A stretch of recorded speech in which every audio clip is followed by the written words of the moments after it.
Autism. It's a misunderstood disorder. It affects not only the people diagnosed with it, but also the families and loved ones of the people diagnosed. The world has been ignorant to the disorder, and that ignorance most of the time leads to cruelness. You've probably heard kids around Ballard making fun of autism, and I want to change that. Before I start talking about the families of autistic people and how they're affected, I feel I should give you some background information on the disorder. According to autismspeaks.org, a global awareness website for autism, in 2018, approximately 1 in 59 children were diagnosed with an autism spectrum disorder.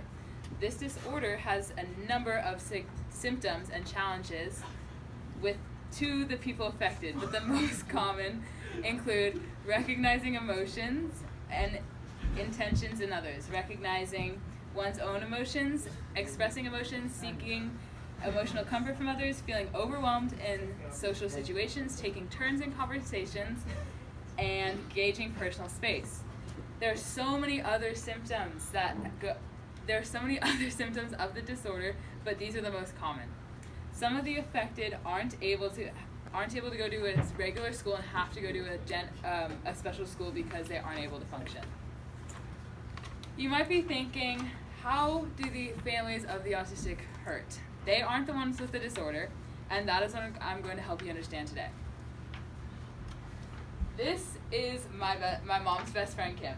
She's like my second mom, and she has 2 sons, Gus and Mac. This is Gus. He's 15 years old and lives in Idaho at a boarding school for autistic kids called Cherry Gulch. At 12 years old, he moved away from his parents on Bay Bridge Island to go to Ryther, a school for people with autism and other disorders in Seattle. He would be made fun of at school. He would make threats to his parents because his brain worked differently. Behind closed doors, his family was being torn apart because of the disorder. Since then, he has left Ryther at 13 and moved to Idaho to go to Cherry Gulch, which is an all-boys school that is more focused on helping the boys with autism there. Most people don't realize how much the disorder and other disabilities like this affect families. In this case, Kim and her husband had to choose to send their young son away at a very young age.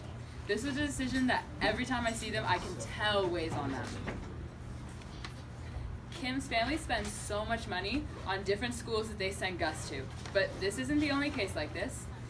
According to autismspeaks.org, on average, autism costs an estimated $60,000 a year through childhood. This cost usually includes different schools, hospitals, or doctor's appointments and other expenses that need to be taken by the families of autistic people. This is one of the things that people can't see from the outside looking in. The people who make fun of the families of autistic people don't understand what happens when others aren't around. The threats made by the autistic or the outbursts that they suffer.